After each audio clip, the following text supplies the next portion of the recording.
Bueno, los recursos multimedia, a mi entender, dejan un beneficio muy importante porque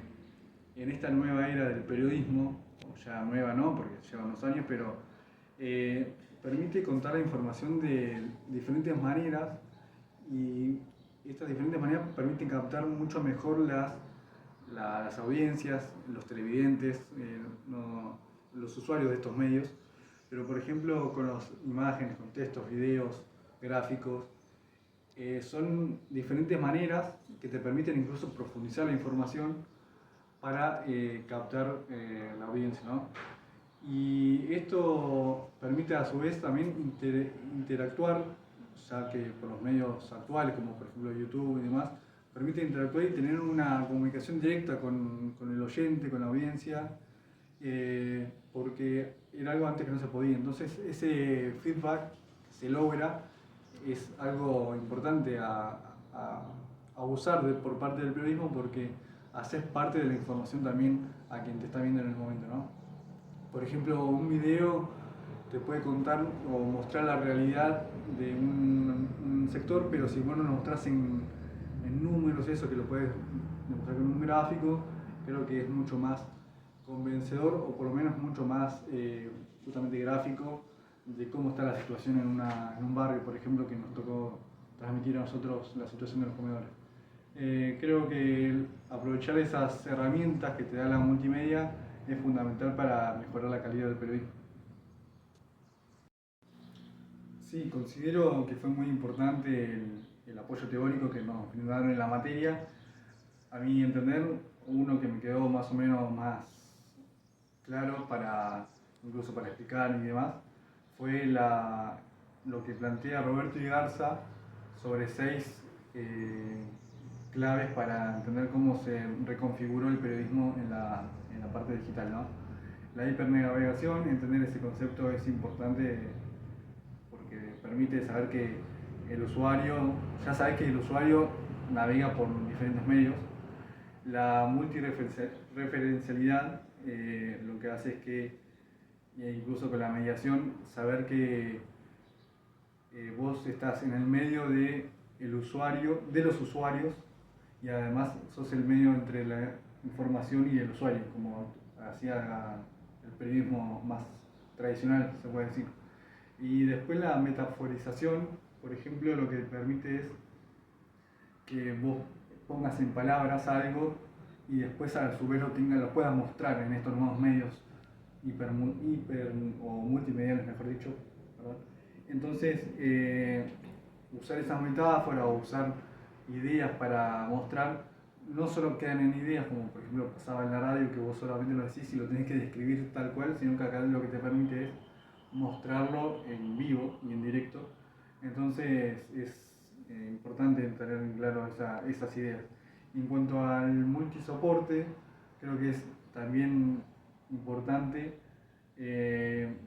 remarcar eso de cómo en una multimedia, en un video, en streaming, podés ir agarrándote en vivo de distintas plataformas, distintos medios de comunicación actuales. Entonces,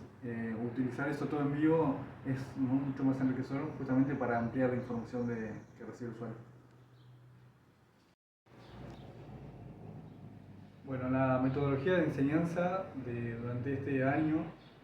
fue muy interesante, principalmente al principio, ya que ahí nos dieron todas las herramientas teóricas como para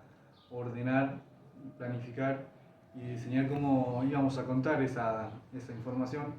Creo que el cambio de metodología, en cambio de esto de publicar en un Google Site al streaming,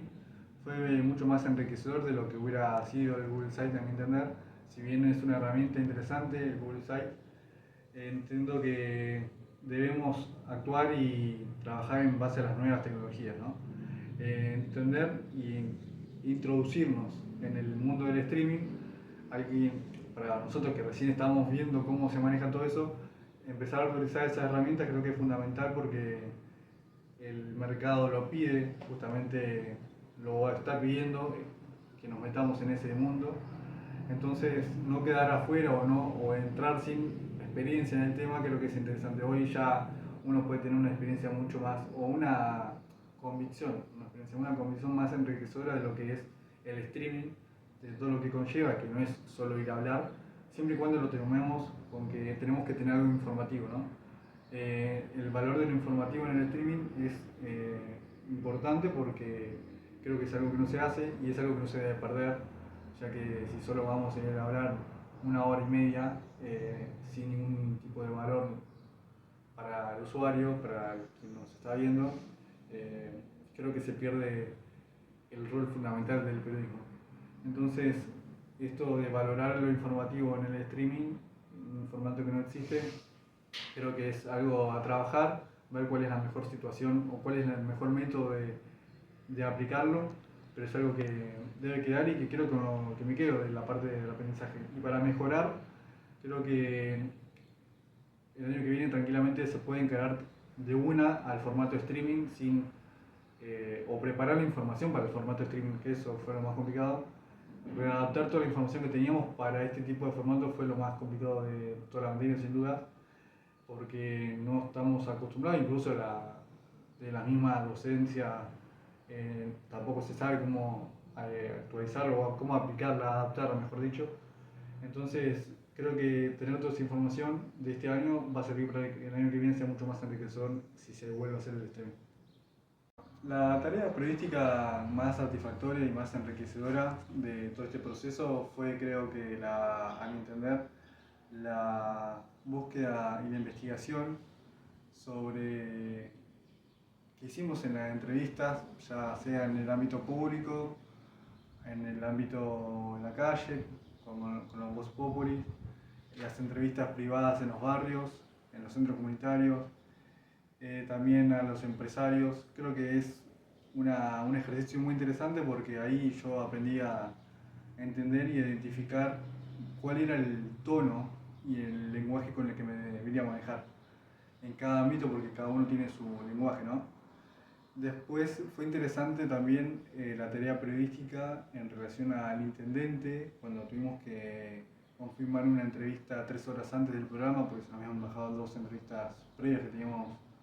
que nos interesaba charlar con las concejalas. Creo que fue mucho más enriquecedor esa entrevista incluso, pero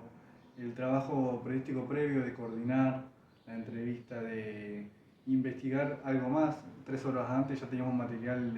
para hablar del programa y creíamos que era necesario enriquecer el tema con más información, como por ejemplo fue lo del contrato del colectivo. A su vez, algo dificultoso, pero enriquecedor también, fue trabajar en grupo, ya que tenemos distintas visiones del periodismo, porque cada uno consume algo diferente, y había que ceder y además tratar de poner una impronta personal, pero siempre en la medida que se adapta al resto, ¿no? Entonces ese trabajo es interesante. Me costó mucho trabajar la parte de producción y principalmente de usar herramientas digitales, más que nada para la parte de audiovisual, para trasladar toda esa información que habíamos investigado en las entrevistas y de investigación periodística, trasladarlo y llevarlo a la información era un trabajo muy denso en la parte de audiovisual, no tanto en la otra parte gráfica con gráficos y demás, pero bueno, esa parte creo que es algo que tengo que mejorar y que me cuesta bastante por una cuestión de que no manejo esas herramientas.